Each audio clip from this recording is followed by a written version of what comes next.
तैलपूर्ण प्रज्वालितो ज्ञानमय प्रदीप प्रपन्न पारिजाताय स्तोत्रवेत्रैकपाणये ज्ञानमुद्राय कृष्णाय गीतामृतदुहे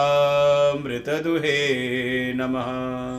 सर्वोपनिषदो गावो दुग्धा गोपालनन्दन पार्थो वत्सः सुधीर्भोक्ता दुग्धं गीतामृतं महत्।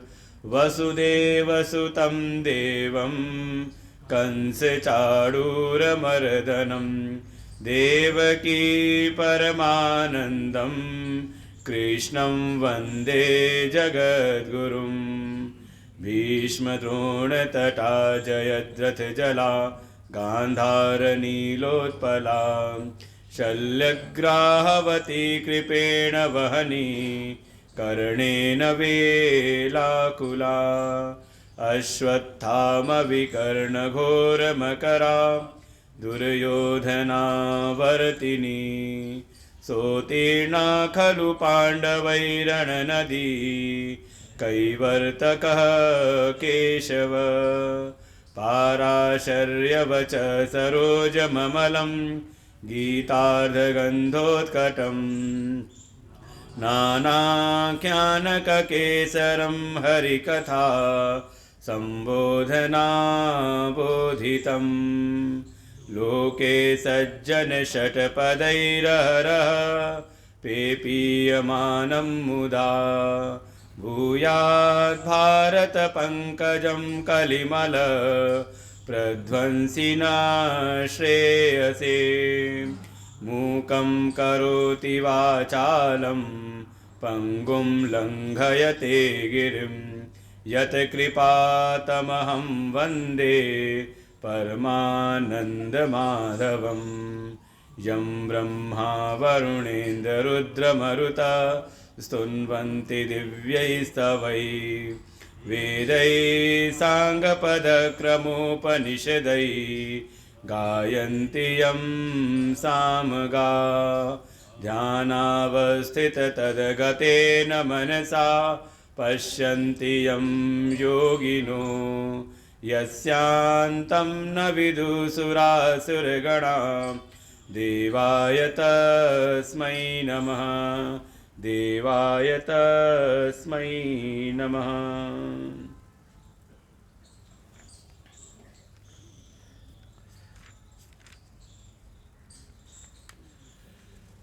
तीसरे अध्याय के 9वें श्लोक से पाठ करते हैं।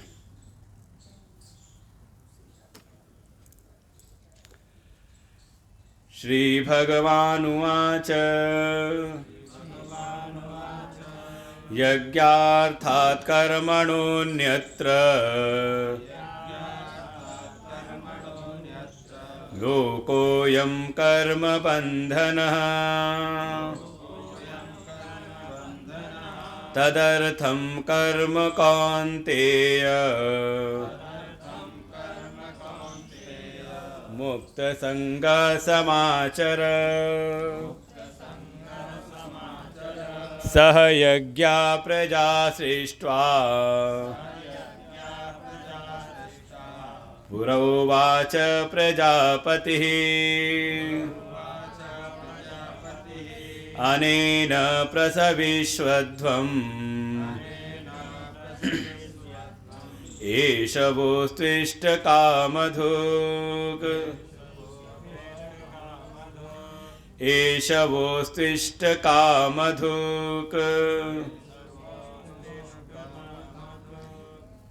देवान् भावयतानेन ते देवा भावयन्तु वः परस्परं भावयन्तः श्रेयः परमवाप्स्यथ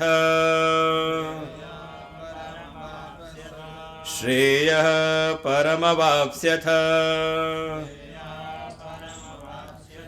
इष्टान् भोगान् हि वो देवा दास्यन्ते यज्ञभाविताः तैर्दत्तान् प्रदायेभ्यो यो भुङ्क्तेस्तेन एव सः यो भुङ्क्तेस्तेन एव सः यज्ञशिष्टाशिनः सन्तो मुच्यन्ते सर्वकिल्बिषैः भुञ्जते ते त्वघं पापा ये पचन्त्यात्मकारणात् ये पचन्त्यात्मकारणात्।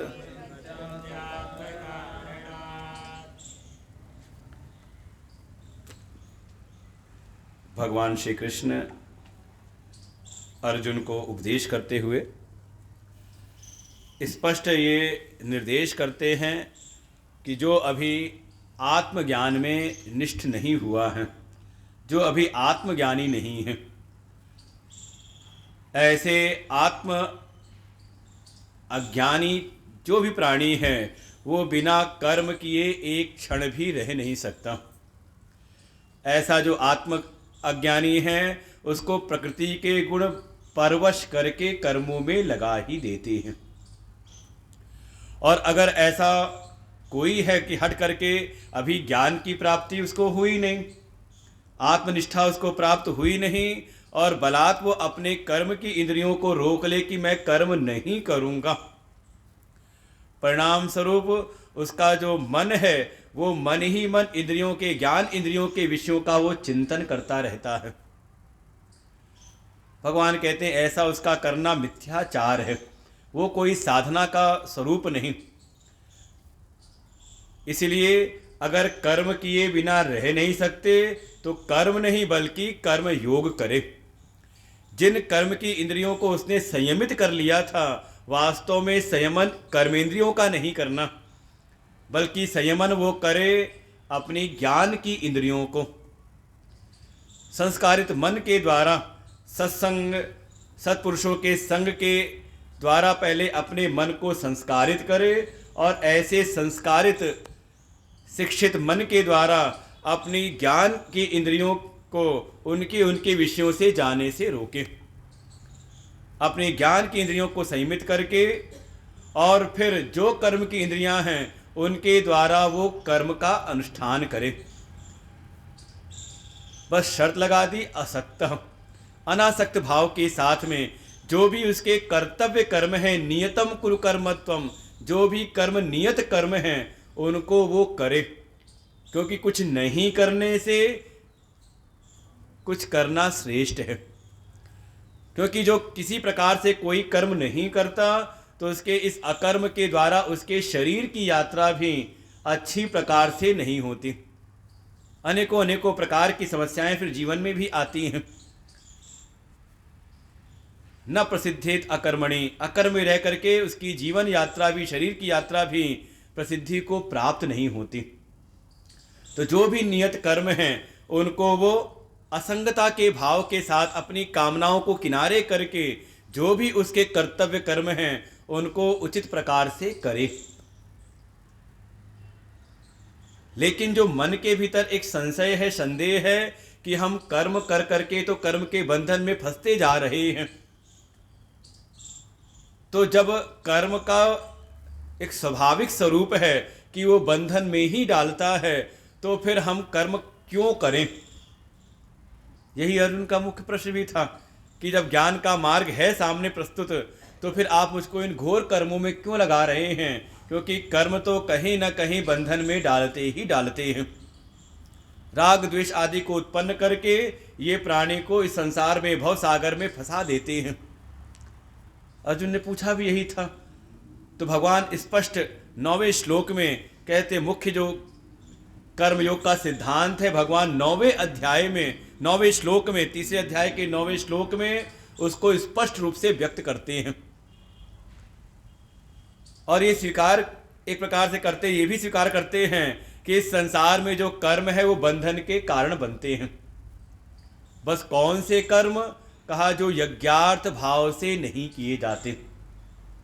यज्ञार्थात् कर्मणः अन्यत्र, यज्ञार्थ भाव से किए गए कर्मों से अन्यत्र अगर कोई और कर्म करता है तो इस संसार में लोको अयम कर्म बंधना, वो इस संसार में कर्म बंधन में बांध देता है।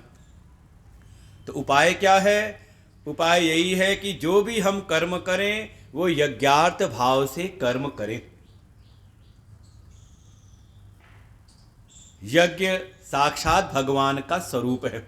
यज्ञार्थ भाव तो आप कहते हो भगवत भाव के साथ में, भगवत अर्पण बुद्धि से, कि हम जो भी कर रहे हैं परमात्मा की दी हुई शक्ति के द्वारा, भगवान के दिए हुए बल पौरुष के द्वारा और उनके ही कार्यों को सिद्ध करने के लिए, जो उनके द्वारा इस संसार में धर्म की मर्यादा का स्थापन किया गया है, उस धर्म की मर्यादा को ही पालन करने के लिए हम कर्म करें। और तो और इसको और विस्तार में समझना हो तो जो यज्ञ है, यज्ञ स्वरूप है त्याग का। भाई बिना त्याग के कोई यज्ञ नहीं कर सकता। यज्ञ विधि सामने बनी हुई है, आचार्य बैठे हुए हैं, लेकिन जो यज्ञ करता यजमान है वो अपनी शक्ति सामर्थ्य का त्याग ना करे तो होगा यज्ञ? वो जो उसने अपने पुरुषार्थ परिश्रम से जो उसने धन का संचय किया है, उसके द्वारा द्रव्यों को जो उसने एकत्र किया है, जब उन द्रव्यों का वो देवताओं के निमित्त त्याग करता है तो उसके द्वारा वो यज्ञ की क्रिया संपादित होती है। और बोलते भी हैं इंद्राय स्वाहा इदम इंद्राय इदम नमम, कि अब ये इंद्र के लिए स्वाहा कर दिया, उनको अर्पित कर दिया, अब ये इंद्र का है, इस पर अब मेरा कोई भी अधिकार नहीं। अर्थात जो यज्ञ है वो त्याग का स्वरूप है। यज्ञार्थ भावना से कर्म करें, अर्थात त्याग की भावना के साथ जो भी कर्म किए जाते हैं वो कर्म बंधनों में न डाल करके बल्कि बंधन से मुक्ति के साधन बन जाते हैं। इसीलिए भगवान स्पष्ट कहते तद अर्थम कर्म कौन्तेय, हे कौन्तेय, हे अर्जुन, तुम उसी भावना के साथ में, भगवत भावना के साथ, त्याग की भावना के साथ में अपने जो भी कर्म है उन कर्मों को करो। बस दो शर्त फिर लगा दी इसमें, मुक्त संगः समाचर, अपनी संग अपनी आसक्ति को त्याग करके और साथ में जो भी करो उसको अच्छी प्रकार से करो। कल चर्चा कर रहे थे कि कर्म के पीछे कहीं ना कहीं हेतु बनती है हमारी कामना। हमें कोई फल की इच्छा हो, कोई कामना भीतर आए तो हम कर्म में लग जाते हैं, और परिणाम ये है कि कामना हमें संसार में ही इस कर्म के बंधन में बांधे रखती है। उपाय क्या है? कहा कामना से प्रेरित होकर के नहीं बल्कि त्याग की भावना के साथ में। और त्याग भी कैसा? कहा अपने निज संकल्पों का भी त्याग। एक जीवन है जो केवल अपने लिए जी रहा है, और कोई ऐसा है कि अपने संकल्पों को किनारे करके, और ऐसा नहीं कि आप नहीं करते, पूरा जीवन यही कर रहे हो, सुबह से शाम तक रसोई में लगी माताएं किसके लिए? हमें नहीं लगता शायद अगर घर में अकेली हो माताएं तो बड़ा पकवान पकें फिर घर में, क्यों? लेकिन घर में 4 लोग इकट्ठे हो जाएं तो शायद कुछ ज़्यादा ही व्यंजन तैयार हो जाए। और अगर अकेले हो तो देखिए, विचार करें, वास्तव में दूसरों के लिए करके ही सुख मिलता है, अपने लिए नहीं। और तो और पुरानी परंपरा थी, कोई बच्चा बिगड़ने लग जाए, लड़का बिगड़ने लग जाए तो कहते इसकी शादी कर दो। भावना क्या थी? अभी कोई जिम्मेदारी नहीं ना, अभी अपना उसका जीवन है, इसलिए लापरवाही आ रही है, थोड़ी जिम्मेदारी आ जाए, अभी पक्का नहीं कि जिम्मेदारी आ जाए तो ठीक हो ही जाए। लेकिन एक संभावना रहती थी जब कोई अपना और कोई हो जाएगा तो उसके लिए शायद कुछ ठीक ठाक कार्य करने लगे। एक जीवन है, अपने लिए कोई जीवन जी रहा है, और कल इसको अच्छे से विस्तार से चिंतन किया था। एक का संकल्प अपने लिए है और कोई दूसरा है, उसका संकल्प अपने से बढ़कर के किसी श्रेष्ठ के लिए है। और जितनी मात्रा में उसका ये व्यष्टि संकल्प समष्टि के लिए समर्पित होता जाता है, उतनी मात्रा में उसके जीवन की प्रसिद्धि भी होती है और वो कर्म के बंधनों से मुक्ति की ओर बढ़ता रहता है। मुक्त संग अर्थात अपने निज संकल्पों का, अपने निज आग्रहों का त्याग करे, उससे असंग होकर के। कैसा आग्रह? कहीं ना कहीं कर्म करते करते हमारे भीतर उसके फल की इच्छा बन जाती है कि ये फल होना चाहिए। देखिए यही बंधन कारण बनता है। यहाँ तक किसी की अगर हम सेवा भी करें तो सेवा करते करते भी उससे प्रत्युपकार की भावना बन जाती है कि ये भी हमारे लिए कुछ करे, और यही बनता है हमारा ये जो आग्रह बनता है भीतर, यही समय आने पर जीवन में दुख का कारण बनता है। भावना ये रहे कि ठीक है, भगवान ने सामर्थ्य दी है, भगवत कार्यों के लिए अपनी सेवा भगवत स्वरूप समझ के सारे जगत को अपना कर्तव्य किए जा रहे हैं, तो देखिए कभी समस्या कोई हो ही ना। लेकिन चाह लिया आपने सामने वाले से कुछ, बस यहीं आप बंध गए उससे। और दूसरी बात, ये मन का एक निश्चित एक सभी के मन का एक स्वाभाविक एक प्रतिक्रिया ऐसी होती है कि जब अपने लिए करना हो तो हम बिल्कुल सजग रहते हैं, बड़े उदार होते हैं, और जब ये भावना कह दी कि अपने लिए नहीं करना है, तो धर्म के कार्य के लिए करना है, भगवत कार्य के लिए करना हो, तो व्यक्ति के भीतर आ जाती है थोड़ी लापरवाही। देखें अपने मन को, भगवान जैसे एक बिल्कुल एक रेखा खींच रहे हैं। एक है संसारी व्यक्ति, संसार में कर्म करने वाला, और दूसरा जो कर्मयोग करने वाला है। जो संसार में पड़ा हुआ है वो जब अपने लिए कुछ करता है तो करते समय उसकी जो दृष्टि बड़ी उदार रहती है, बढ़िया से बढ़िया होना चाहिए।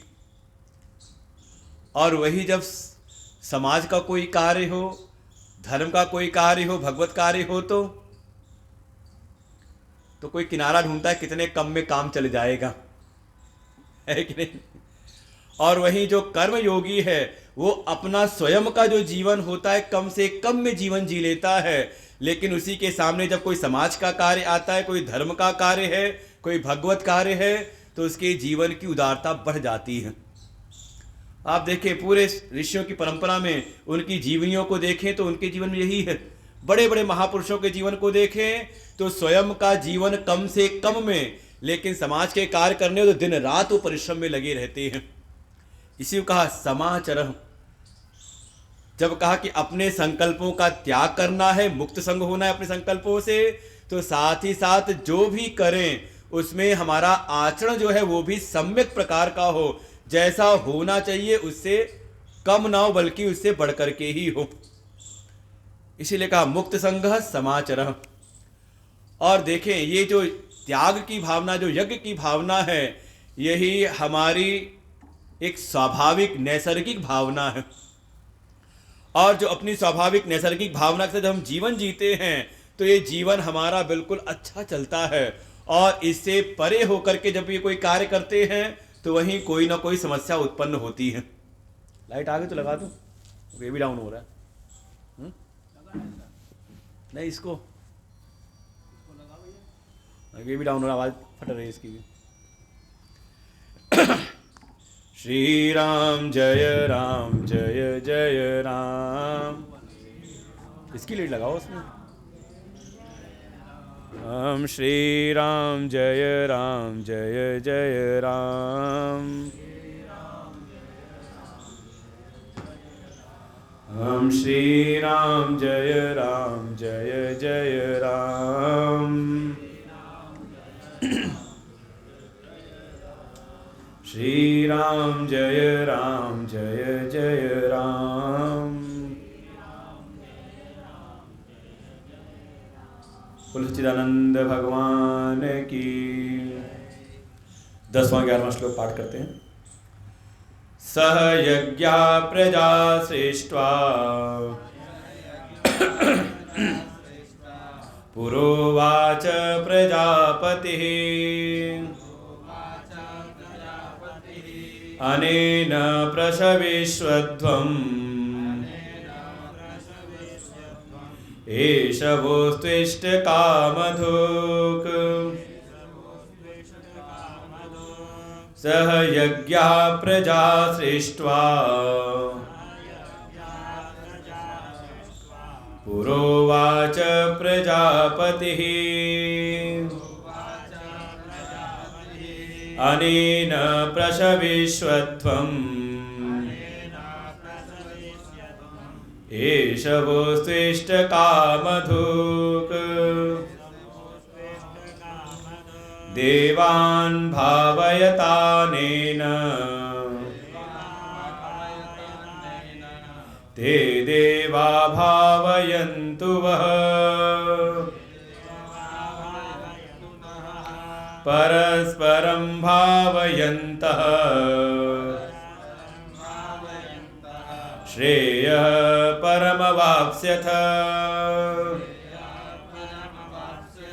देवान् भावयतानेन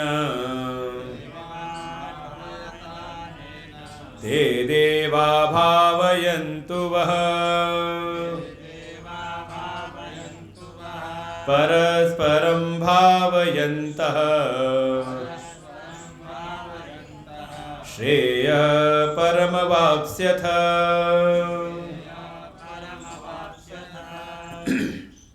भगवान आगे कहते हैं कि ये यज्ञ की भावना ही समस्त जगत के प्राणियों की एक नैसर्गिक बाय नेचर हमको यज्ञ की भावना प्राप्त हुई है। कैसे? तो कहा ये जो प्रजापति ब्रह्मा जिन्होंने सृष्टि की रचना की है, तो सृष्टि की रचना करते समय ही उन्होंने प्रजाओं को यज्ञ की भावना के साथ ही उत्पन्न किया। सह यज्ञः प्रजा सृष्ट्वा, ये समस्त जगत की जो प्रजाएं हैं इनको यज्ञ के साथ में ही उन्होंने उत्पन्न किया है। सबके भीतर, हम सभी के भीतर यज्ञ की भावना समाहित है, त्याग की भावना। और जब प्रजापति ब्रह्मा ने सृष्टि की रचना की यज्ञ की भावना के साथ, तो सारी प्रजाओं को उत्पन्न करते एक समय ही उन्होंने उन सबको कहा, उवाच, उन सबको संबोधित किया। जैसे उनको एक आज्ञा दी, आदेश दिया, अनेन प्रसविष्वत्वम्, हे मेरी समस्त प्रजाओं, आप इस यज्ञ को ही आधार बना करके अपने जीवन में प्रसव की प्राप्ति करो, अर्थात अपने जीवन को उन्नत करो, अपने जीवन में वृद्धि को प्राप्त करो। क्योंकि ये यज्ञ की भावना ही एष वो तू इष्ट कामधुक, ये यज्ञ की भावना अर्थात ये त्याग की भावना ही तुम्हारे लिए इस संसार में कामधेनु गौ के समान है। नाम सुना हुआ कामधेनु गौ का? क्या महिमा है उसकी? का समस्त प्रकार की काम जिसके पास भी हो, उसके मन में जो कामना आ जाए वो उस कामना को पूर्ण करने की सामर्थ्य रखती है। और हमारे शास्त्र बड़ा विवाद भी हुआ है कामधेनु गौ के चक्कर में, बड़ी लड़ाइयाँ हुई हैं। कामधेनु या उसकी जो बछिया है नंदिनी, उसकी छीना झपटी के लिए।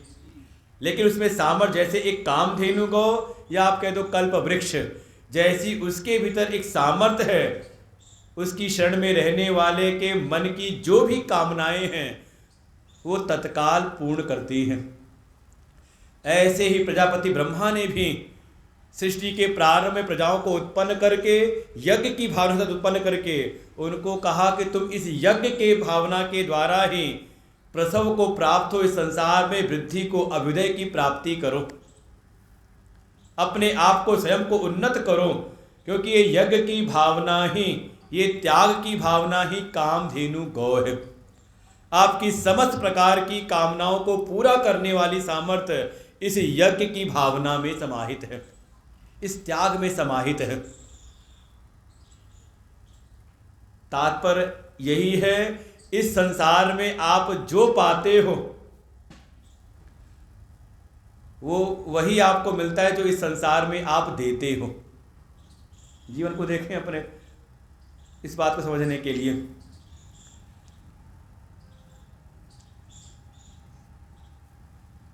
आपको मान लो, अगर समझना इस चीज़ों को, कुछ हमारी मूलभूत चाह हैं जो हमेशा चाहते रहते हैं। सबसे पहले मान लो, समझ लो, पहला चाहत क्या है?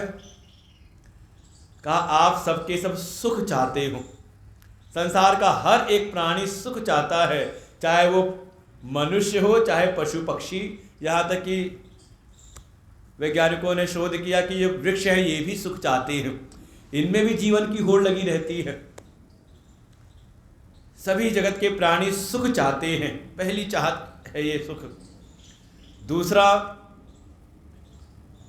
सबके भीतर ही, हृदय के भीतर एक चाह उत्पन्न होती है अपनेपन की। सबके सब प्रेम चाहते हैं, प्रेम ना मिले, अपनापन ना मिले किसी से तो का बिल्कुल जीवन बेकार ही लगता है। तो पहली चाहत सुख की चाह, दूसरी प्रेम की चाह। तीसरा कहा, संसार में सभी प्राणी सम्मान की चाह रखते हैं, थोड़ा उनका कहीं जाएं तो उनका थोड़ा मान सम्मान हो। और इसी क्रम में और कह सकते हैं, सबके सब कहीं ना कहीं भीतर हम ये चाहते हैं कि सब हमारी बात का विश्वास करें। ऐसी परिस्थिति का आप विचार करो, कहीं ऐसी परिस्थिति में आप पढ़ो कि कोई आपकी बात का विश्वास न करे, क्या स्थिति बनती मन की? सब कुछ हो, सारी व्यवस्थाएं आपको मिल रही हैं, लेकिन जो बात आप कह रहे हो कोई आपकी बात को मानने को तैयार नहीं, आप पर किसी का विश्वास नहीं कि जो आप कह रहे हो ठीक है। कभी अनुभव हुआ कि नहीं ऐसी स्थिति? क्या होगा? तो कह सकते हैं सभी के भीतर सुख की चाह है, सभी के भीतर, और इसी को कहीं ना कहीं आधार बना करके आप बना लेते हो कि धन की चाह या व्यवस्थाओं की चाह, क्योंकि हमें लगता है कि धन होगा तो हम सब सुख मिल जाएंगे, सारे धन मिल जाएगा, सब हमको चाह प्रेम करने लगे, सब हमसे अपनापन जोड़ेंगे। इसी कारण से धन की चाह बनी हुई है। मूल में कहीं ना कहीं यही सुख की चाह, हम सबके सब सुख चाहते हैं, सबके सब अपनापन चाहते हैं, प्रेम की चाह रखते हैं, सबके सब सम्मान चाहते हैं, और सभी के सभी विश्वास चाहते हैं दूसरों का। लेकिन विचार करें तो ये चारों चीज़ें ऐसी है कि आप इनको लेने में स्वतंत्र नहीं हो। और ये वास्तविकता ये संसार को जिसे समझ में आ जाए, संसार में आप कुछ भी पाने के लिए स्वतंत्र नहीं हो। बस जो मिल जाए, आपको चयन नहीं कर सकते अपनी इच्छा के अनुसार। हाँ, जो मिल जाए उसको आप स्वीकार कर लो, इतनी सामर्थ्य है कि है कोई स्वतंत्र चयन करने में। और स्वतंत्र अगर होता तो फिर कोई सामान्य ना रहता, सबके सब विशिष्ट ही होते, बड़े पद के ही सब।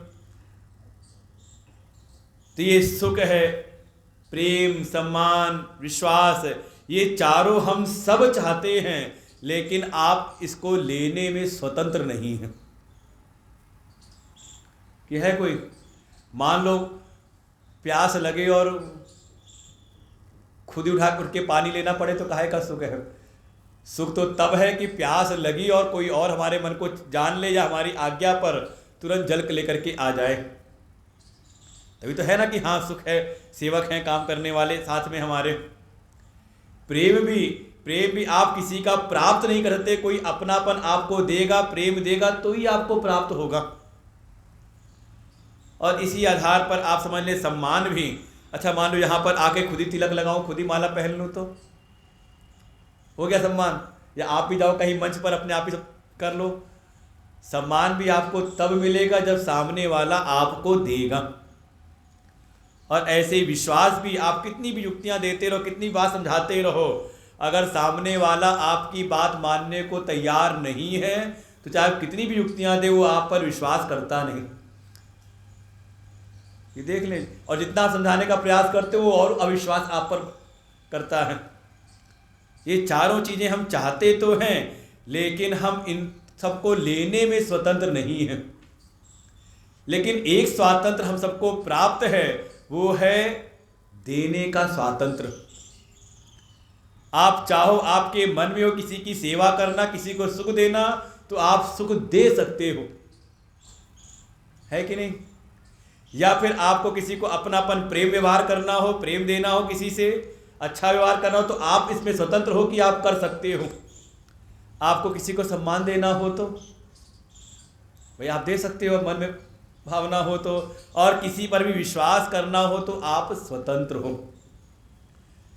वास्तव में यही कह रहे हैं, ये जो त्याग की वृत्ति है, ये जो देने की भावना है, यही हमारी नैसर्गिक भावना है, यही हमारी स्वाभाविक भावना है। जब भी हम त्याग के मार्ग पर चलते हैं तो ही हमें सुख की प्राप्ति होती है। और जिस क्षण जब हम अपने लिए सोचने लगते हैं, भोग की वृत्ति मन के भीतर आती है कि बस मेरा काम बन जाए, मुझको सब कुछ मिल जाए, समझ लें यही आपका जीवन फिर आसुरी जीवन की ओर बढ़ने लगता है। और यहीं से भेद शुरू होता है हमारे शास्त्रों में। आपने कथा सुनी दैवासुर संग्राम की, कि एक देवता है और दूसरे असुर है। पूरी भागवत और पूरी शिव पुराणों की कथा इसी से भरी पड़ी है, दैवासुर संग्राम से। विचार करें तो जो देवता है और जो असुर है, ये संतान एक ही पिता की है, नाम है कश्यप ऋषि। अंतर किस बात का है? तो अंतर है उनकी माताओं का। जो कश्यप की पत्नी है अदिति, अदिति के द्वारा जो भी उत्पन्न हुए सब देवता कहलाए, और वही जो उनकी पत्नी है दिति, उनके द्वारा जो भी उत्पन्न हुए सबके सब दैत्य कहलाए। रहस्य को समझना चाहें तो कहा दिति माने द्वैत की बुद्धि, भेद भावना, जहाँ मैं मेरे का तू तेरे का की भावना ज़्यादा है, और अपने स्वार्थ के लिए जो जीवन जीता है वही हो जाते हैं। उस ऐसी मनोवृत्ति के साथ जो भी उत्पन्न होंगे वो सबके सब असुर कहलाए। और जहाँ अदिति अद्वैत की भावना, कोई भेद भावना नहीं, सब में भगवत भावना करते हुए ऐसी दृष्टि है, तो ऐसी दृष्टि के साथ में ही जो उत्पन्न होते हैं सब देवता कहलाते हैं। और देवता का सीधे सीधे कहा द्योतनाथ देवा, जो दूसरों के जीवन को प्रकाशित करें, जो दूसरों को देने में अपने जीवन को लगा दें, वास्तव में उन्हीं को हम कहते हैं देव। यही कारण है कि हमने सारी प्रकृति के जो भी अंग हैं इनको हमने देव स्वरूप माना। चाहे वो 5 महाभूत हों, जल, पृथ्वी, वायु, सबको, अग्नि, सबको हम देवता रूप मानते हैं। यहाँ तक कि माता पिता जिनके उपकार हमको प्राप्त हुए उनको भी हमने देव कहा। जिनसे हमें ज्ञान की प्राप्ति उनको भी हमने आचार्य देवो भव। जो देने में लगे रहते उन्हीं का नाम देवता। और जो केवल और केवल अपने स्वार्थों के लिए जीवन जिए, श्वेश अशेष रमनते, जो केवल अपने अश्रों के लिए, अपने प्राणों के लिए जीवन जीते हैं, वास्तव में वही है असुर। और दूसरी एक बात और भी समझना चाहें तो इस संसार में आप क्या ग्रहण करते हो इससे आपकी पहचान नहीं होती। कि कितना आपके पास में उससे कोई पहचान आपकी नहीं, बल्कि कितना आप देने में लगे हुए हो। और जो आप दे रहे हो उससे पहचान हो जाएगी। किसी की तिजोरियां भरी पड़ी हो लेकिन कोई नहीं जानता उनको, लेकिन वही हो कि जो धर्म के कार्यों में, समाज के कार्यों में अपनी पूंजी लगाता रहे, तो समाज में अपने आप ख्याति होती कि बड़े धनी व्यक्ति धनवान है। आपकी बुद्धि में कितना ज्ञान भरा पड़ा हुआ है, कितना आपने पढ़ाई लिखाई, कितनी विद्या का अर्जन आपने किया है, कोई महत्वपूर्ण नहीं। लेकिन वही ज्ञान जब आपके मुख से प्रकट होने लगता है, समाज जब आप ज्ञान देने लगते हो, कोई भी आए अपनी समस्या लेकर के और आप उसका समाधान कर दो अपने ज्ञान के द्वारा, तो धीरे धीरे आपकी ख्याति क्या हो जाएगी, बहुत ज्ञानी है कि जो आप दे रहे हो। अच्छा वही मान लो कोई सुबह से लेके शाम तक बुरा व्यवहार करे, सबके साथ अपशब्द बोले, तो क्या पहचान बनेगी। और बाद में भले कहे नहीं मेरा दिल बड़ा साफ है, बड़ा अच्छा है, लेकिन सुबह से शाम तक कर्कश वाणी में कुछ न कुछ बोलता रहे, झगड़ा करता रहे, तो बाद भले आप सफाई देते रहो कि नहीं मेरा दिल बिल्कुल साफ है, मेरे मन की भावना वो नहीं थी, पहचान क्या बनेगी। वो महापुरुषों ने कहा ये जो मुख है, कहा ये दुकान है, और जुबान जो है कहा इसकी ताला है। जैसे किसी दुकान का ताला खुलता है तो पता चलता है दुकान किस चीज़ की है, ऐसे ही जब जुबान खुलती है तो पता चलता है कि अंदर भरा क्या, सामान क्या भरा पड़ा हुआ है। इसलिए बहुत संभाल करके जो आप संसार में देते हो वही आपको बदले में प्राप्त होता है। ये संसार का ऐसा एक भगवान ने विधान बना रखा है कर्मों का, जो जस करई सो तस फल चाखा। आप संसार में जो देते हैं परिणाम में आपको वही प्राप्त होता है। इसीलिए त्याग की भावना, ये यज्ञ की भावना जो है, ये कामधेनु गौ के समान है। जो भी आप इस संसार में त्याग करते हो, बदले में वही आपको कई गुना बढ़ करके मिलता है। और इसी के लिए कथाओं में भी बहुत आप समझना चाहें तो, जैसे एक कथा आप रामचरितमानस में आती है कि एक राजकुमार थे, कभी गए थे शिकार पर और उन्होंने थोड़ा कहीं शब्द सुना और शब्द भेदी बाण चलाया, जाकर के लगा एक ऐसे व्यक्ति को जो अपनी माता पिता को, अंधे माता पिता को तीर्थ यात्रा कराने निकला हुआ था। नाम याद है किसी को? नाम है श्रवण कुमार। एक बाण चलाया था। कौन सा बाण? नाम दिया शब्द भेदी। कहां से निकलता है समझ लो शब्द भेदी, वो भी है, लेकिन उसका आध्यात्मिक पक्ष समझें तो राजकुमार थे जब दशरथ, अभी शादी विवाह नहीं हुई थी उनकी, लेकिन एक शब्द भेदी बाण चलाया। और शब्द किसको भेदता है? तो कहते सबसे पहले कानों को भेदता है। इस कान का नाम है श्रवण इंद्रिय। श्रवण समीप भय स्थित केशा, पहले ही बाल सफेद होते हैं। तो ये श्रवण कुमार को शब्दभेदी बाण चलाया, एक बाण चलाया, शब्दभेदी जाके लगा श्रवण कुमार को। बदले में समय आने पर यही दशरथ जी को 2 बाण मिलते हैं शब्दभेदी। भाई कैकेयी ने 2 वरदानी तो मांगे थे, और क्या, और कौन से बाण चलाए थे? 2 ऐसे वचन बोले जिसको सुन करके दशरथ जी को फिर प्राण भी त्यागने पड़ते हैं। ये प्रकृति कुछ भी रखती नहीं, हम जो इस संसार में देते हैं पलट करके वही हमें प्राप्त होता है। आप दुनिया में सुख देना शुरू करें, सेवा देना शुरू करें, देखा आपको अपने आप ही दूसरों की सेवाएं प्राप्त होना शुरू हो जाती हैं। बस ये है कि ये आग्रह न बनाए कि इसकी सेवा की तो इसी की सेवा, इसी से सेवा मिलनी चाहिए। कहीं से भी वो कर्मों का ऐसा प्रभाव है, जब स्वयं भगवान कहने की कामधेनु गौ के समान है ये त्याग की भावना। तो जैसा कहा कि जो भी आपको चाहिए इस संसार में, आप कुछ भी पाने के अधिकारी नहीं हैं, स्वतंत्र नहीं हैं, लेकिन देने के अधिकारी हैं। आप जो चाहो सो संसार में, समाज में दे सकते हो। तो उपाय क्या है?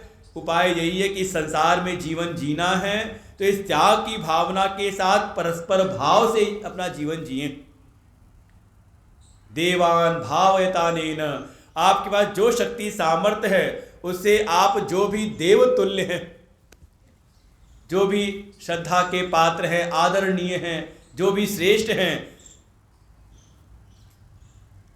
जो भी पूजनीय हैं, उनको आप वृद्धि दो, उनकी भावनाएं बढ़ाओ, उनको वृद्धि प्रदान करो।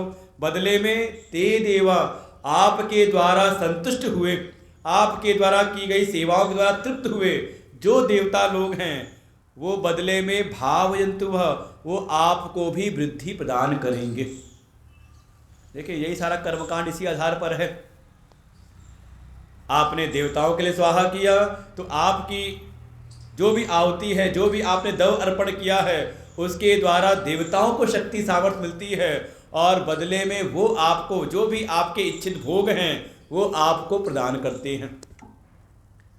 आप अपने पितरों को तर्पण करते हो जल आदि के द्वारा, तो आपके उस तर्पण के द्वारा तृप्त हुए जो पितृगण हैं वो आपको अपना आशीर्वाद देते हैं आपकी वृद्धि के लिए।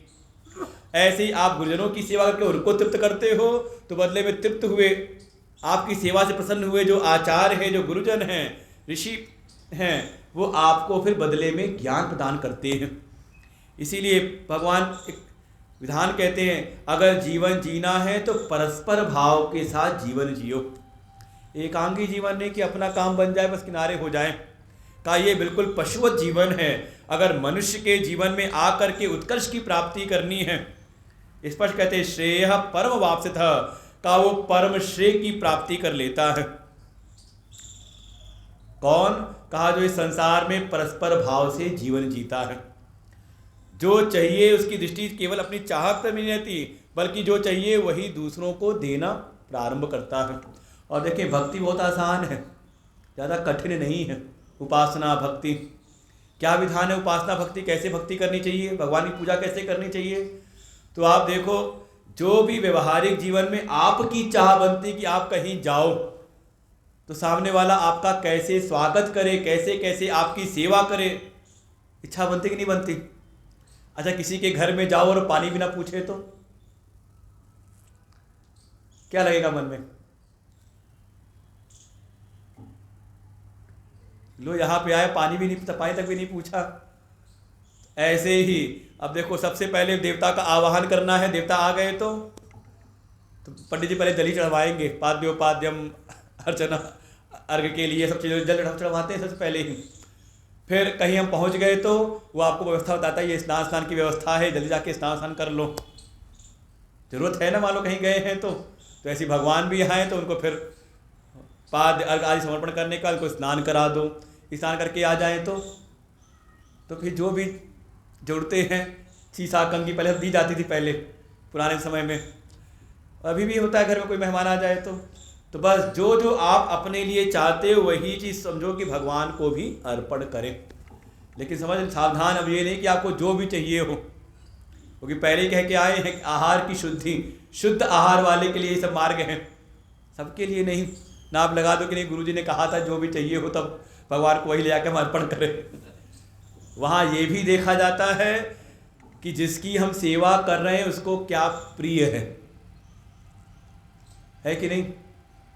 अब आपको जो प्रिय ना हो, आप किसी के घर गए वही आपको कोई अर्पण करे तो, अब हमारी तो शुगर बढ़ी हुई थी लेकिन सामने जबरदस्ती मुंह में लड्डू डाले हमारे तो अब तो बीपी बढ़ी हुई है, वो बढ़िया वो तला भुना पकौड़े ला के रख दे सामने, नहीं खाओ, हमारी कसम है खाओ आप।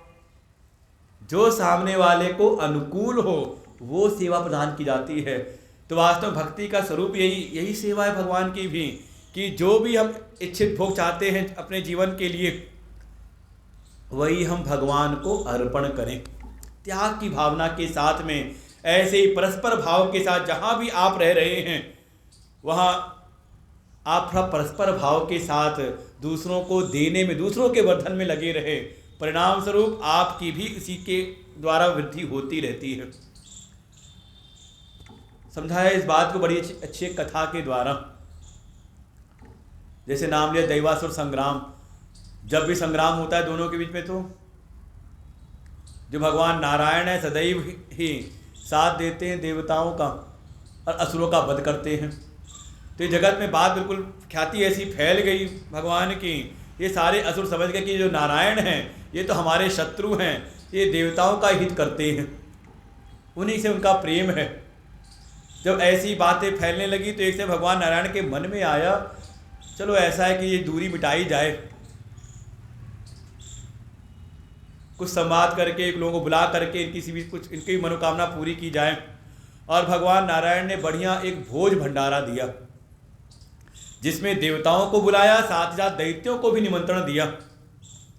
ये निमंत्रण आते ही दैत्यों के मन में तो आया, ये नारायण ने, भगवान विष्णु ने भेजा है निमंत्रण,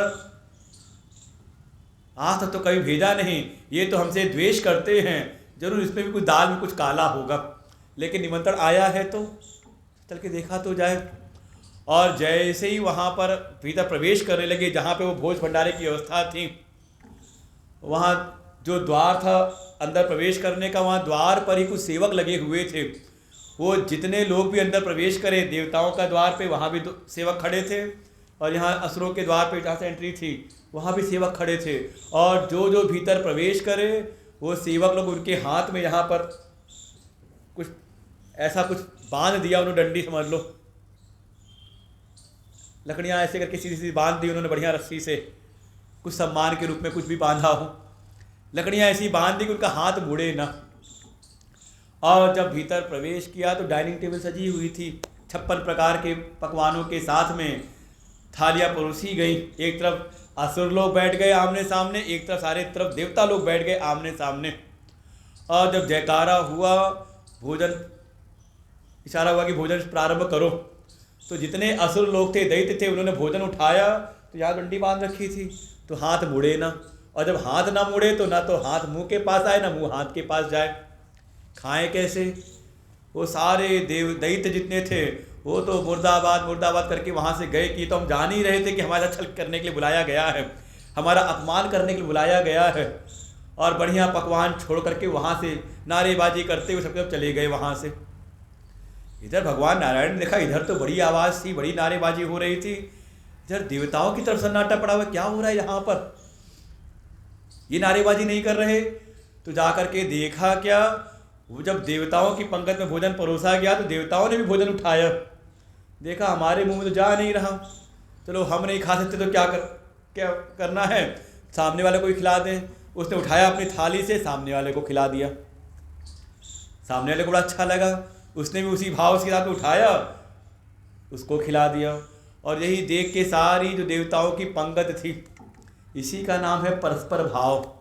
ये दृष्टि नहीं कि हमें नहीं मिले तो फिर ये समाज की मनोस्थिति दशा ऐसी हो चुकी है, हमारा काम ना बने तो का फिर किसी का काम ना बने। कहा इसी का नाम है आसुरी वृत्ति। और जिसके भीतर भी, और भागवत जी तो प्रारंभ में कह दिया जीवाश्चा असुरताम गता, कि ये संसार के जितने भी प्राणी हैं सब आसुरी गति की ओर बढ़ गए हैं। और परिणाम क्या है, क्लेशाक्रांत तत्सैव, कहा उनका जो चित्त है वो अनेकों प्रकार के क्लेशों से, कष्टों से कहा वो घिरा हुआ है। ऐसी मनोदशा कि हमारा काम हमें ना मिले तो किसी को ना मिले, वास्तव में यही आसुरी वृत्ति है। ऐसी वृत्ति वाले को फिर कभी भी सुख शांति प्राप्त नहीं होती। उपाय है परस्पर भाव से एक दूसरे को उन्नत करने के लिए, एक दूसरे को समृद्ध करने के लिए जब आप जीवन जीते हैं तो यही परस्पर की जो भावना है का यही आपको परम श्रेय की ओर ले जाती है। हृदय की शुद्धि कराते हुए का आपको मोक्ष के मार्ग में आगे बढ़ा देती है। लेकिन मन में आया कि हम तो करेंगे और मान लो सामने वाला न दे तो संभावना ये भी तो हो सकती है कि जहाँ जहाँ आप, और यही शिकायत देती है हम तो सबके लिए किए जा रहे हैं और कोई सामने वाला कोई करता नहीं।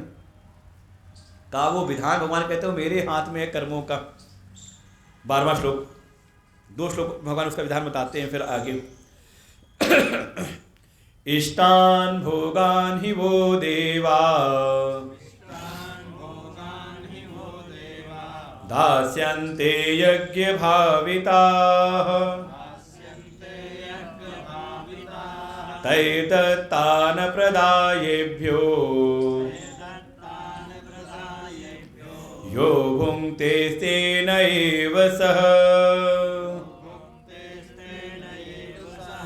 यज्ञशिष्टाशिनः सन्तो मुच्यन्ते सर्वकिल्बिषैः भुञ्जते ते त्वघं पापा ये पचन्त्यात्मकारणात् इष्टान् भोगान् हि वो देवा दास्यन्ते यज्ञभाविताः तैर्दत्तान प्रदायेभ्यो यो भुङ्क्ते तेन एव सः यज्ञशिष्टाशिनः सन्तो मुच्यन्ते सर्वकिल्बिषैः भुञ्जते ते त्वघं पापा ये पचन्त्यात्मकारणात्। इस परस्पर की भावना के बीच में ही कोई अगर ऐसा है जो अपने इच्छित, अपने इष्ट भोगों को तो प्राप्त करता है, इष्टान भोगान ही, वो जो भी अपने इष्ट भोगों को प्राप्त करता था किसके द्वारा, का यज्ञ के द्वारा, भावित हुए देवताओं के द्वारा। जो देवता लोग दे रहे हैं, भाई जिसके पास कुछ होगा वही तो देगा। अर्थात जो भी किसी न किसी प्रकार से जो भी उन्नत हो चुके हैं, ऐसे जो देव स्वरूप हैं जो देने में लगे हुए हैं, वहाँ जा करके लाइन में लग करके कोई ऐसा है जो जो मिल रहा है सो ले तो रहा है, लेकिन बदले में तैर दत्तान, जो दे रहे हैं देने वालों को अपदायेभ्यो, बदले में अपनी सेवा नहीं देता। परिणाम क्या है, का जो भी इस दृष्टि के साथ भोग करता है, यो भूंगते, जो भी इस भावना के साथ में भोग में लगा हुआ है कि जो जो इष्ट भोग हैं, जो जो वो चाहता है वो प्राप्त तो कर रहा है सबसे, लेकिन बदले में अपनी सेवाएं, अपना ऋण नहीं चुका रहा। भगवान कहते हैं ऐसा जो कोई भोग कर रहा है स स्तेन एव, कहा वास्तव में फिर वो चोर ही है, दूसरों के अधिकारों का हनन करने वाला है। ऐसे प्राणी को मैं स्वयं दंडित करता हूँ। बिल्कुल स्पष्ट कह दिया। इसलिए चिंता ना करें कि मन में यही आता है हम करें और सामने वाला नहीं करे तो वास्तव में उसके लिए भी भगवान फिर विराजमान हैं, बैठे हुए हैं। हमारे पास जो सामर्थ्य है, अपनी जो शक्ति सामर्थ्य के द्वारा जो भी हमारा कर्तव्य, जो भी हमारे नियत कर्म हैं का उनको अच्छी प्रकार से हम करते रहें, फलाकांक्षा को ध्यान में न रख करके, क्योंकि फल देने वाला संसार का कोई प्राणी नहीं बल्कि फल देने वाले परमात्मा हैं। उनके द्वारा ही सबको फल की प्राप्ति होती है। वही सारे जगत के प्राणियों के कर्मों के नियंता हैं, उनकी कृपा से ही प्राप्त होता है। और इसके अतिरिक्त दूसरी दृष्टि, जो भी इस यज्ञ की भावना से भावित होकर के कि जहाँ जहाँ पर भी हमारे कर्तव्य हैं, जहाँ जहाँ भी हमारे ऋण हैं, वहाँ पर अपनी सामर्थ्य को पहले त्याग करके यज्ञ की भावना से जीवन जीते हुए बची हुई सामर्थ्य से जो अपना जीवन यापन करता है। अगले श्लोक में कहा यज्ञ शिष्टः अशिनः संतो, कहा जो भी यज्ञ की भावना से, त्याग की भावना के अपना जीवन जी करके बचे हुए से, यज्ञ से शिष्ट जो भी द्रव्य हैं, जो भी पदार्थ हैं, उससे अपना जीवन यापन करता है, तो इस त्याग की भावना के द्वारा कहा मुच्यन्ते सर्व किल विषयी, कहा वो समस्त प्रकार के पापों से वो मुक्त हो जाता है। और एक कल कहा भी था 5 प्रकार के ऋण हमारे ऊपर रहते हैं, देव ऋण, पितृण, ऋषि ऋण, फिर नृ ऋण और भूत ऋण। इन सभी प्रकार के 5 प्रकार के ऋणों से इनके लिए 5 प्रकार के यज्ञ करते हुए, थोड़ा देवताओं के लिए निकाल करके, और ये वास्तव में ये तो नीति शास्त्रों में कहा गया, मनुस्मृति में ही आता है कि अपनी जो भी आय, जो भी अपनी सामर्थ्य है, उस पूरी आय पर अपना अधिकार नहीं है, बल्कि उस पर सबके हिस्से बटे हुए हैं। और स्पष्ट कहा कि 10वां हिस्सा तो धर्म के कार्य के लिए निकालना चाहिए। और भागवती में जाएं अगर बलि के प्रसंग में, तो शुक्राचार्य ने अपनी शुक्र नीति बताई कि 5 का हिस्सा है धर्माय यस्य सजनाय का, वहाँ पे कहा 20% निकालना चाहिए धर्म के कार्य के लिए। और वहाँ धर्म और यश को अलग अलग कर दिया कि कहीं पर आपने कुछ दिया और वहाँ पर नाम लिखवा दिया, पत्थर लगवा दिया, तो कहा वो धर्म नहीं हुआ, उसका आपने यश प्राप्त। जैसे यहाँ पे नहीं लिखा है तो कई जगह लिखा रहता है, पंखे टंगे होते हैं, पंखों की ब्लेड पर 3 पीढ़ी के नाम लिखे रहते हैं, तो क्या हुआ 3 पीढ़ी का आपने यश ले लिया, तो कहा वो फिर दान नहीं रहा फिर आपका, वहाँ बिल्कुल अलग किया। तो ऐसे ही जो भी अपनी सामर्थ्य है उसके द्वारा देवताओं के प्रति जो हमारे कर्तव्य हैं उनको भी, उनका भी हिस्सा ध्यान रहे, जो हमारे पितरों का, माता पिता का है उनका भी ध्यान रहे, जो गुरुजन हैं उनका भी हिस्सा ध्यान रहे, उन पर उनकी कृपा का स्मरण करते हुए फिर कोई अतिथि आ जाए अतिथि सेवा में, और थोड़ा भूत यज्ञ भी। इन 5 प्रकार के यज्ञों से जो शिष्ट बचा हुआ जो अन्न है, जो भी पदार्थ हैं, उसको जो अपने जीवन यापन के लिए प्रयोग करता है, वास्तव में इस त्याग के द्वारा वो आय में आए हुए जितने भी दोष हैं का उन सबसे मुक्त हो जाता है। मुच्यन्ते सर्व किल विषयी, सभी प्रकारों के पापों से वो मुक्त हो जाता है। और वहीं कोई ऐसा है जो केवल और केवल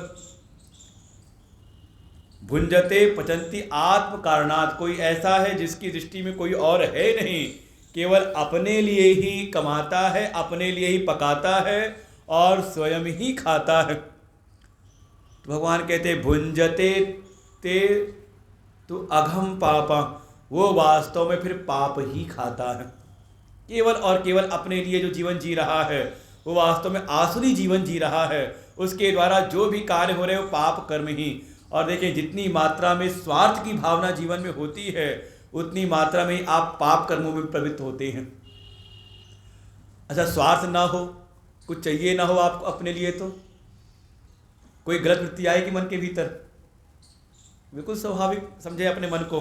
और जितनी मात्रा में स्वार्थ बढ़ती जाएगी उतनी मात्रा में आप कहीं ना कहीं कोई ना कोई गलती जरूर करोगे।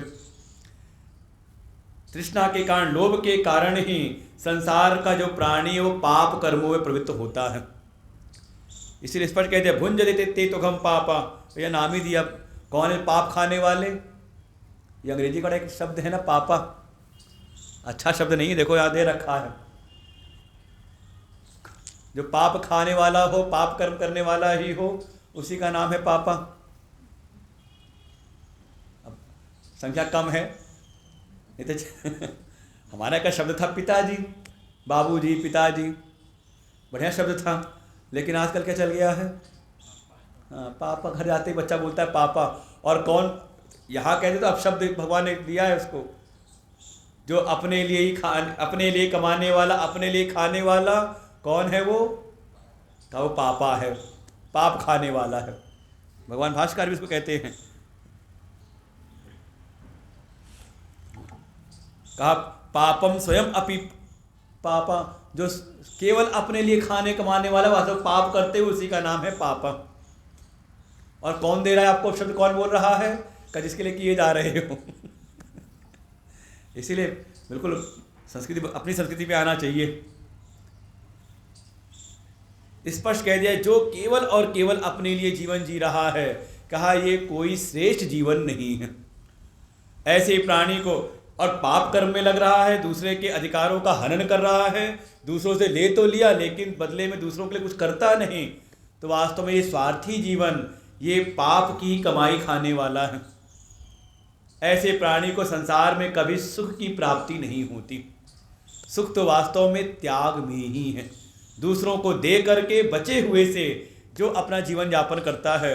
और ये पहले परंपराएं थी, अभी भी चलती परंपराएं परिवारों में, कि जब भी कुछ आया तो उसका अंश सब निकाल करके रखते हैं अलग अलग। क्या इनकी भी सेवा करनी है, उनकी भी सेवा करनी है। कुछ देवालय है तो देवालय में भी जाके कुछ दे करके आना है, मंदिर आदि में दे के आना है। कोई धर्म का कार्य हो रहा है तो उसमें भी जाके अपना योगदान देना है।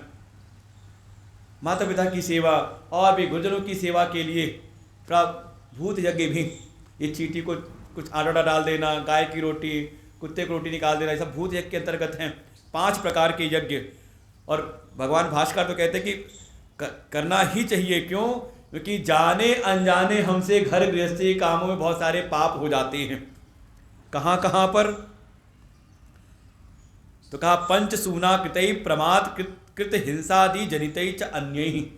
5 प्रकार के हमसे कहीं न कहीं हिंसा आदि पाप हो जाते हैं अनजाने में भी। प्रमाद कृत, होश न रहे, ध्यान न देने पर भी अपने हो जाते हैं। कहाँ कहाँ पर? तो कहा कंडनम पेषणम चुल्ली उदकुंभश्च मादनी पंचसूना गृहस्थस्य पंचयज्ञात् प्रणश्यति। अब तो होता नहीं कंडे उंडे पाथने में। अच्छा, कंडे पाथने में कुछ जीव हिंसा होती होगी, नहीं होती होगी? चलो कंडे हट गए, गैस चूल्हा आ गया, तो मान लो सुबह सुबह आप गए और जाके लाइटर लगाया और खट से मकिया। क्या पता रात में कुछ चूल्हे के ऊपर बर्नर के ऊपर कुछ गिरा हुआ था, 2-4 चींटियां अंदर बैठी हुई थी, खा रही थी उसको, तो क्या हुआ? मरे कि नहीं मरे? चूल्हे में पेशम आटा गेहूं पिसवाया होगा, आटा कौन पिसवाता है? गेहूं पिसवाया होगा तो चक्की में। फिर कहा उदकुंभश्च, कहीं जल की व्यवस्था करने में, लिपाई पुताई करने में होती कि नहीं हिंसा इत्यादि। ऐसे ही फिर झाड़ू बुहार करने में, ये नित्य के कार्यों में भी जाने अनजाने कुछ हमसे हिंसा आदि हो जाती जीवों की।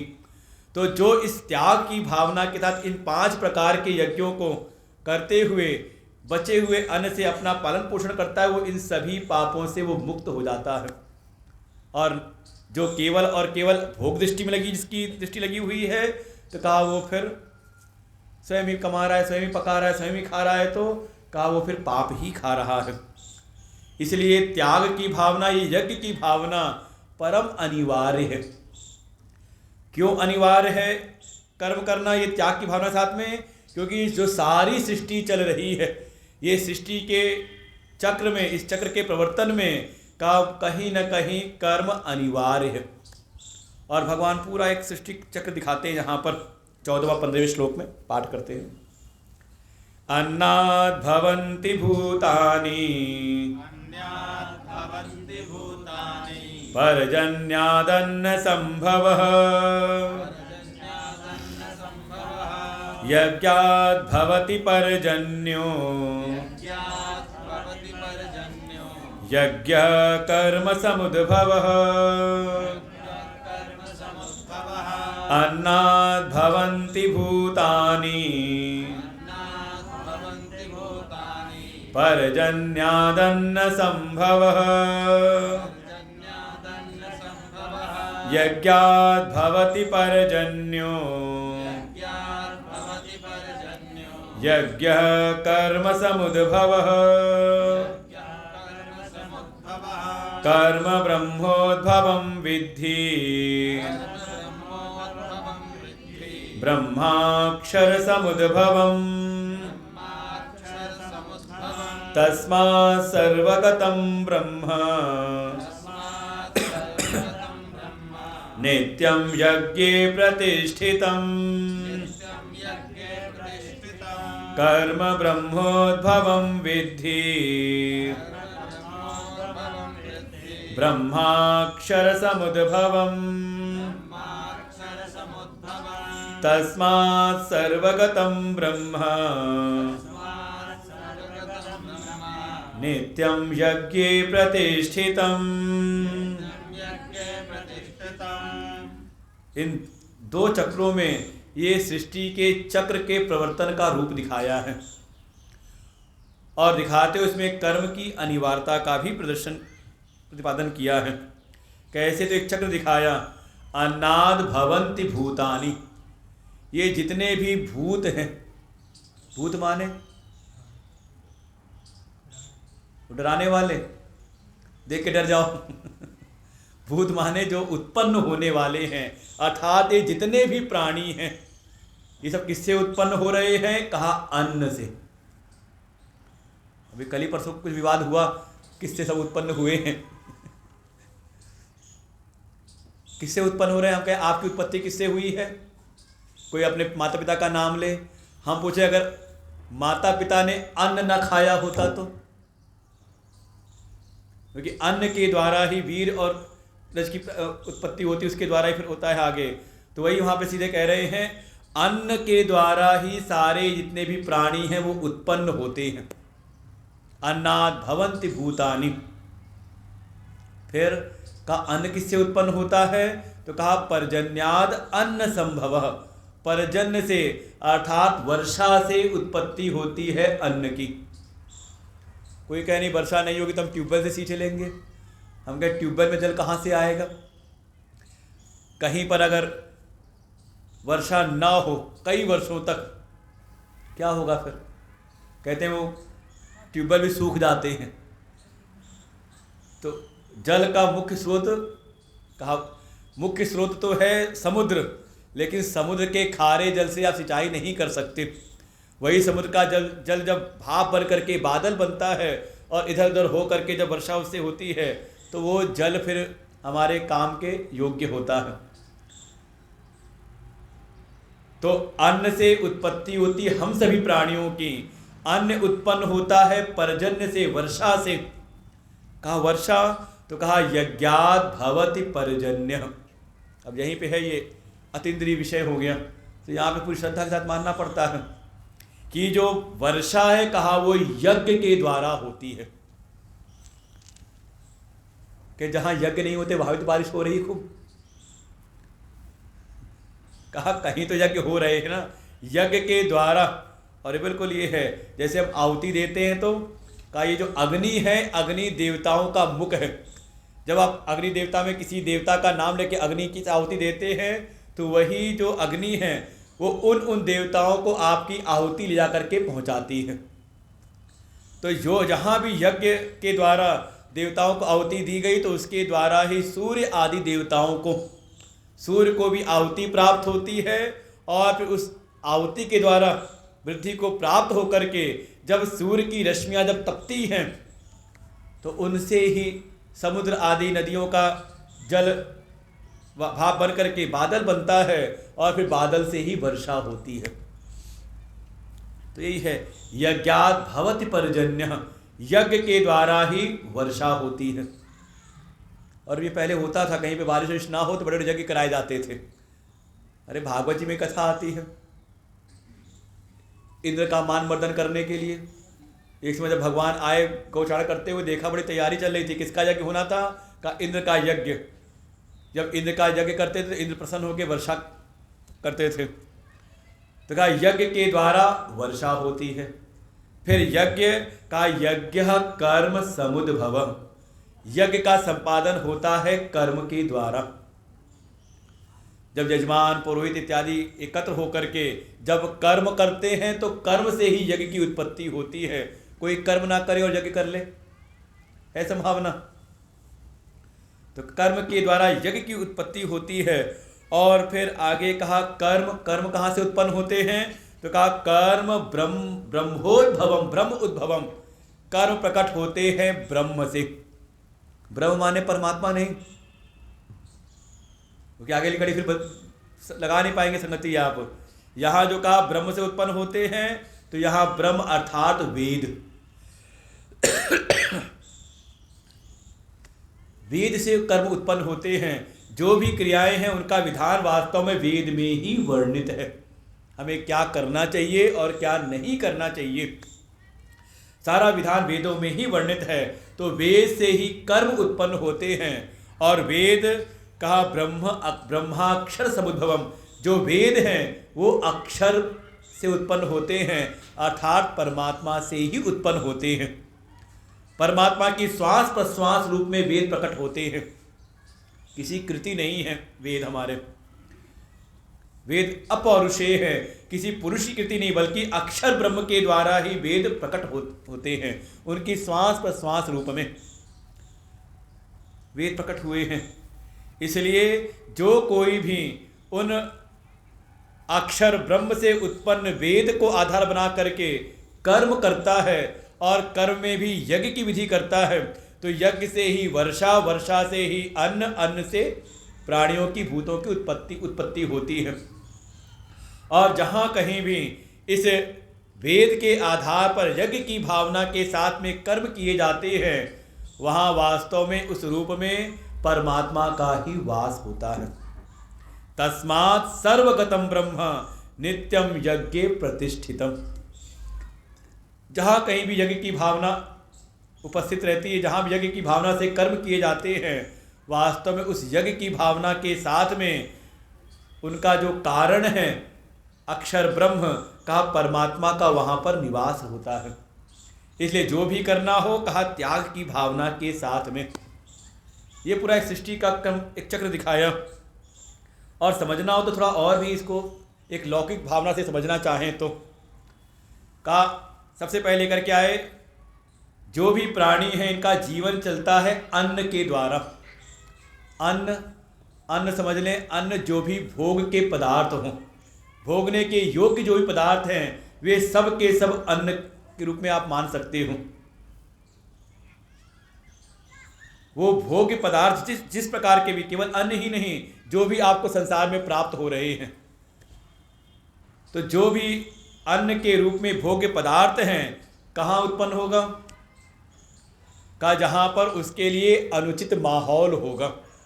जैसे कहा अन्न की उत्पत्ति के लिए वर्षा अनिवार्य है, वर्षा ना हो तो अनाज होता नहीं। ठीक प्रकार से का अनुचित माहौल हो, और माहौल कहीं पर भी किसी उत्पादन के लिए, किसी चीज की उत्पत्ति के लिए माहौल कैसे बनता है? का जिस जगह पर सभी लोग यज्ञ की भावना से कार्य करें, त्याग की भावना से, स्वार्थ की भावना से नहीं। आप किसी बड़ी फैक्ट्री में अगर आप विचार करो, जहाँ भी कुछ उत्पादन हो रहा है, वहाँ अगर सभी जो हैं वहाँ पर सब अपने अपने स्वार्थ के लिए काम करते रहे तो का वहाँ देखें तो वहाँ निश्चित एक प्रक्रिया है कि सभी के सभी जो भी वो फैक्ट्री, जो कंपनी है, उसके लिए अपनी सामर्थ्य का त्याग करती हैं, तभी वहाँ पे उचित माहौल। एक जो त्याग की भावना, एक परिवार में ही आप देख लो, परिवार में अगर 4-5 लोग हों और सब के सब अपने हित की सोचने लग जाए तो कितने दिन जीवन चलेगा परिवार में? का परिवार हम कहते ही उसी को है जहाँ पे 4-10 लोग, जितने लोग भी हों, सब एक निश्चित लक्ष्य के लिए कार्य कर रहे हों। और जहाँ पर 4-5-6-7 लोग हों, रहें खाएं पिएं सोएं, लेकिन सबका अपना अपना अलग अलग प्रयोजन हो तो उसको आप मकान कह सकते हो, उसको आप धर्मशाला कह लो, सराय तीर्थ स्थानों खूब होते हैं, बड़ी बड़ी धर्मशालाएँ रहती हैं, लोग आते हैं, अपना भोजन बनाया, सबने अपना भोजन किया, वहीं आराम भी किया और फिर अपना अपना जो प्रयोजन है उसको सिद्ध करके फिर अपने अपने रास्ते चल पड़ते हैं।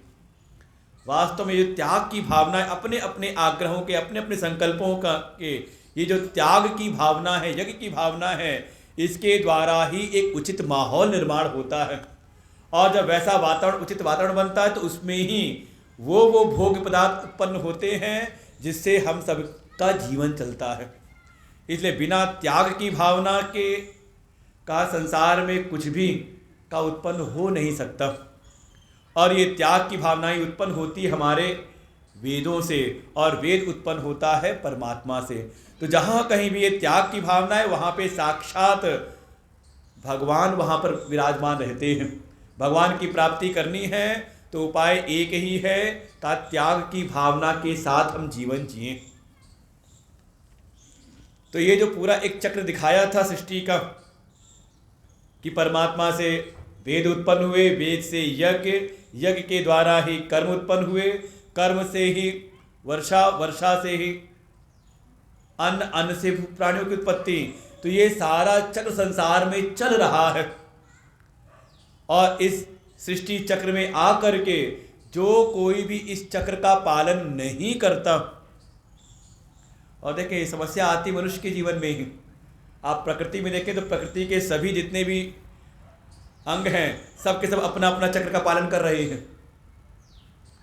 समस्या कहाँ पर आती है? का समस्या आती मनुष्य के स्तर पर ही। यही है कि यही अपने इस सृष्टि चक्र के क्रम से का कहीं ना कहीं पलायन करता है।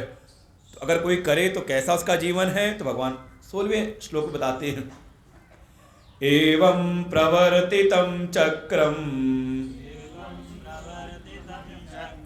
नानुवर्तयति हयः अघायुरिन्द्रियारामो मोघं पार्थ सजीवति।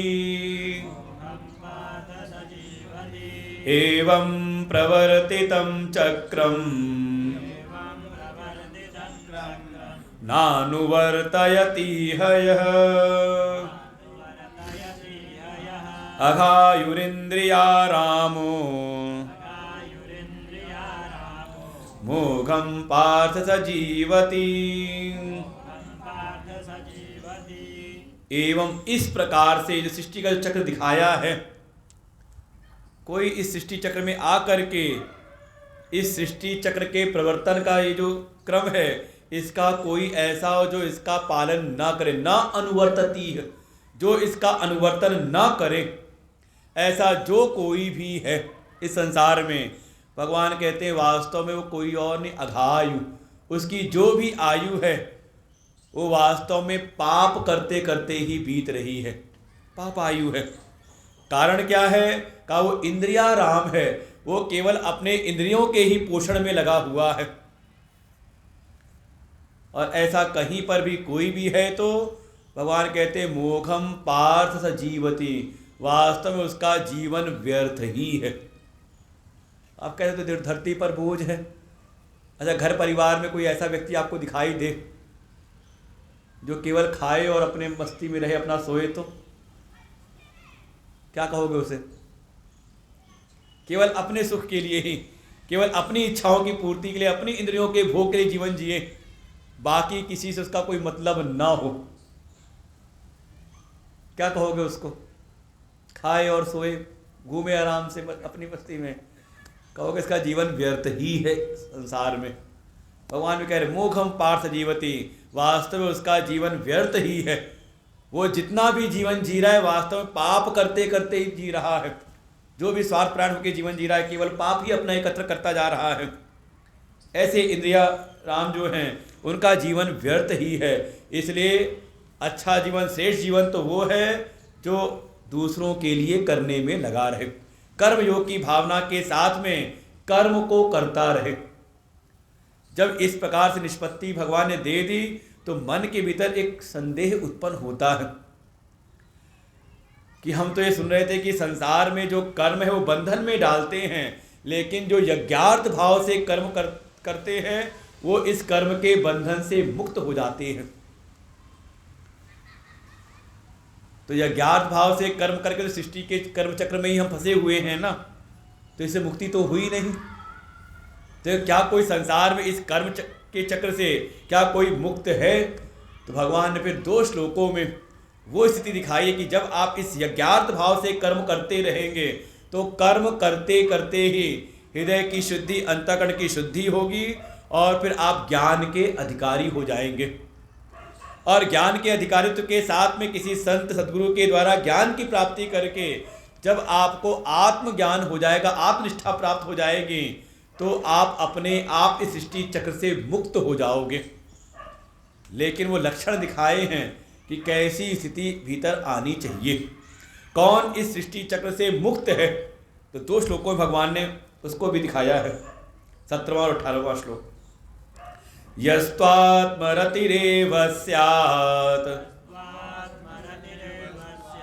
आत्मतृप्तश्च मानवः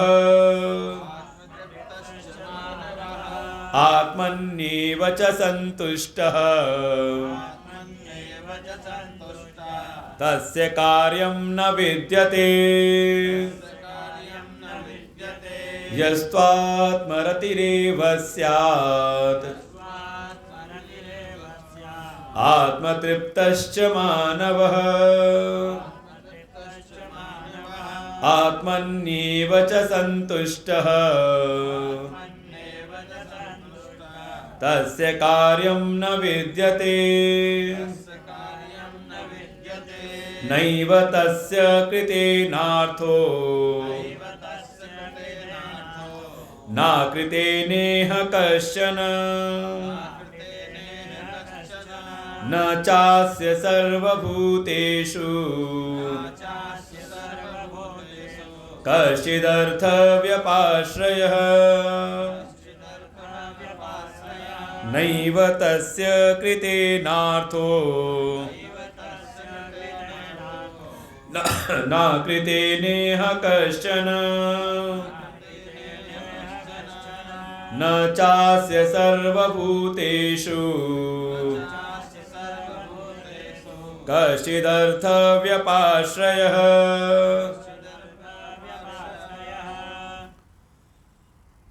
जो एक मन में संशय था कि कौन फिर इस सृष्टि चक्र से मुक्त है, तो भगवान कहते हैं यह तू, वह इस सृष्टि चक्र से मुक्त है जिसकी रति, तृप्ति और संतुष्टि केवल और केवल अपनी आत्मा में स्थित हो जाती है।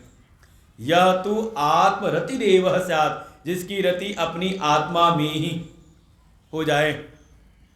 आत्मतृप्तश्च, अपनी आत्मा में ही जो तृप्त हो, ऐसा जो मनुष्य है।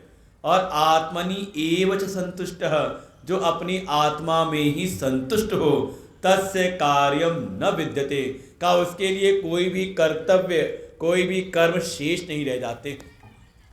वो अगर कुछ करता भी है तो समाज को एक आदर्श दिखाने के लिए समाज के बीच में जीवन यापन करता है, बाकी उसके लिए कोई कर्तव्य शेष नहीं रहते। लेकिन जब तक ये हमारे भीतर की रति, तृप्ति और संतुष्टि, देखें जो हमारा भीतर एक चित्त है वो रमण के लिए कोई ना कोई पदार्थ ढूंढता है, कोई विषय ढूंढता है। आँख है तो कोई बढ़िया दृश्य देखना चाहती है रमण करने के लिए, कान है तो बढ़िया चर्चा सुनना चाहती है। क्या कर रहे हैं? रमणी तो कर रहा है चित्त आपका। कोई प्रशंसा करने लग जाए तो कहते हैं उसमें रति एक होती, प्रेम, अच्छा लगता है कि हाँ और सुन ले। बढ़िया भोजन मिल जाए तो रसनेंद्रिय कहा उसमें फिर रमण करती है, ये वाला भोजन प्राप्त हो जाए, ये वाला व्यंजन प्राप्त हो जाए। क्या है, चित्त की जो रति है का वो बाह्य विषयों से निकल करके का अपने आत्मा में ही स्थित हो जाए। अच्छा, रति तो हो, रमणीय वस्तु तो मिल जाए, लेकिन उसकी मात्रा कम हो तो जो चित्त रमणीय पदार्थ की जो चाह रखता है, तो कहीं ना कहीं मन के भीतर तृप्ति की भावना भी रहती है कि मिले भी तो कम से कम इतनी मात्रा में मिले।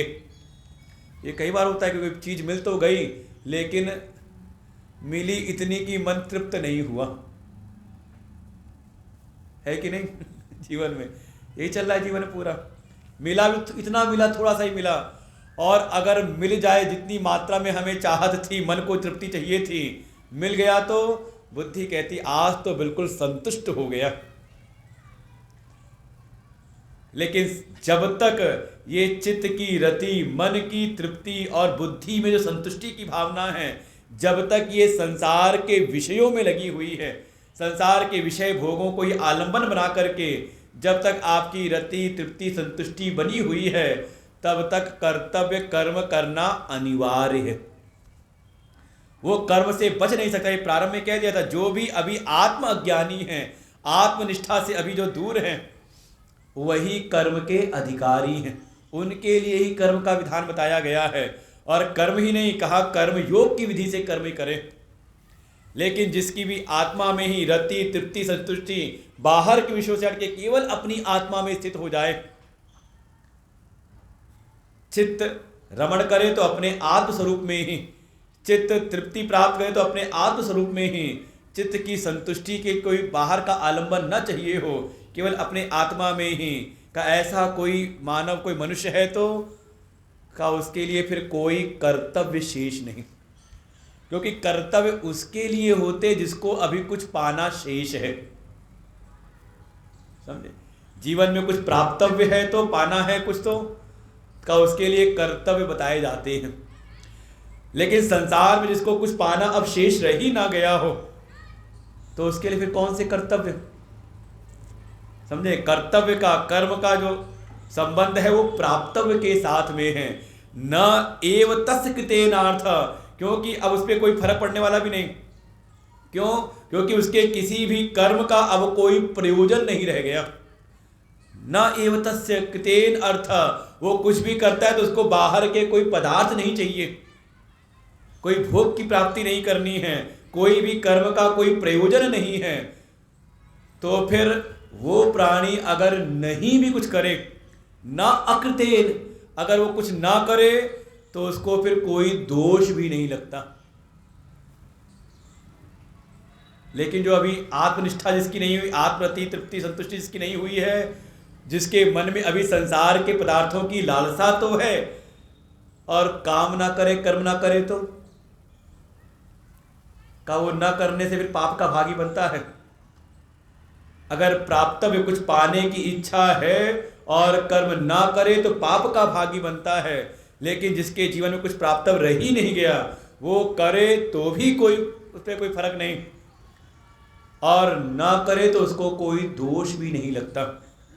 न च अस्य सर्वभूतेषु, यहाँ तक कि उसकी सभी प्राणियों में, पृथ्वी लोक से ब्रह्म लोक पर्यंत, अर्थात मनुष्य से लेकर के देवता, ब्रह्मा आदि सभी जगह पर उसका कोई भी आश्रय भाव नहीं रहता। कुछ पाना ही नहीं है तो आश्रय किस बात का? वही का अर्थ विपाश्रय। जब संसार में किसी को कुछ पाना होता है तो उस फल की प्राप्ति के लिए कोई ना कोई साधन रूप में आश्रय की जरूरत पड़ती है कि नहीं पड़ती? कुछ भी चाहिए हो आपको, तो आपको देवताओं को प्रसन्न करना हो तो पहले पंडित जी को प्रसन्न करो।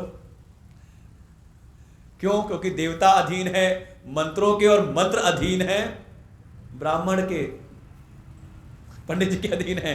तो अगर आपको देवताओं को प्रसन्न करना है तो अच्छा, संसार में कोई फल की प्राप्ति करनी है तो फिर जिस देवता के पास में है उसको प्रसन्न करो। फिर देवता को प्रसन्न करना हो तो आश्रय कौन बनेगा? कहा पंडित जी, पंडित जी को प्रसन्न करो।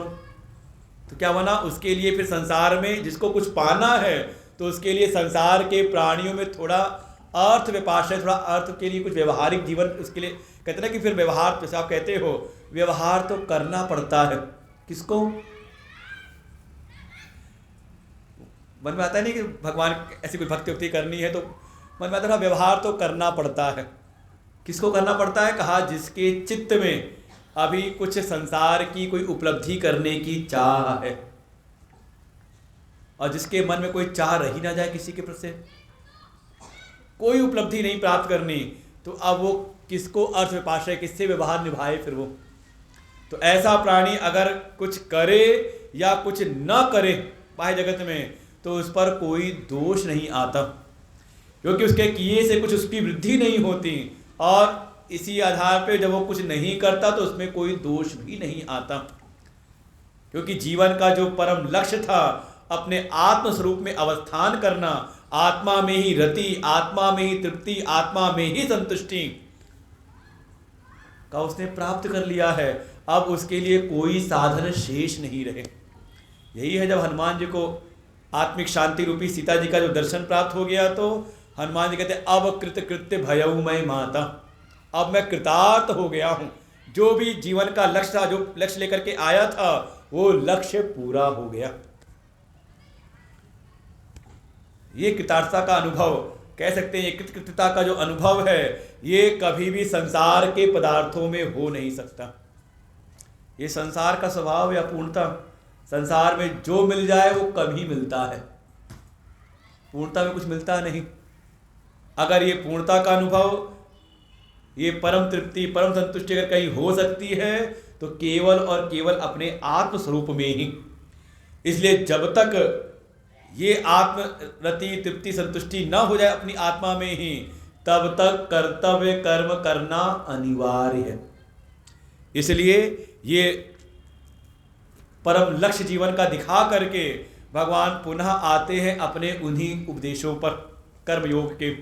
और जो आपने 8वें 9वें श्लोक में सुना था, नियतम कुरु कर्मत्वम कर्म जायो है कर्मणा शरीर यात्रा विजते न प्रसिद्धेत अकर्मणि, और 9वां श्लोक यज्ञार्थात् कर्मणोऽन्यत्र लोको अयम कर्म बंधन तदर्थम कर्म कौन्तेय मुक्त संग समाचर। इन दोनों श्लोकों का जो मूल उपदेश भगवान ने किया था, कर्मयोग का सिद्धांत प्रतिपादित किया था, उन दोनों श्लोकों को अब पुनः निष्कर्ष के रूप में एक ही श्लोक में पुनः भगवान कहते हैं कि हे अर्जुन, अभी तेरी ऐसी आत्मा में ही रति, तृप्ति, संतुष्टि अभी नहीं है। अभी तुझे संसार में कहीं ना कहीं कुछ पाना शेष दिखाई दे रहा है, इसलिए तुझे कर्म ही करना चाहिए। जो भगवान ने कहा था कि अर्जुन ने पूछा भी था, जब ज्ञान का मार्ग श्रेष्ठ है तो कर्म में क्यों लगाते हैं? भगवान कहते हैं इसीलिए क्योंकि अभी वो निष्ठा भीतर है नहीं, वो पात्रता अभी उत्पन्न हुई नहीं है, और जब तक वो आत्म रति, तृप्ति, संतुष्टि न हो जाए तब तक कर्म करना अनिवार्य है। तो 19वां श्लोक और पढ़ लेते हैं आज। तस्मात् असक्तः सततम् कार्यं कर्म समाचर असक्तो ह्याचरन् कर्म परमाप्नोति पुरुषः। तस्मात् असक्तः सततम् कार्यं कर्म समाचर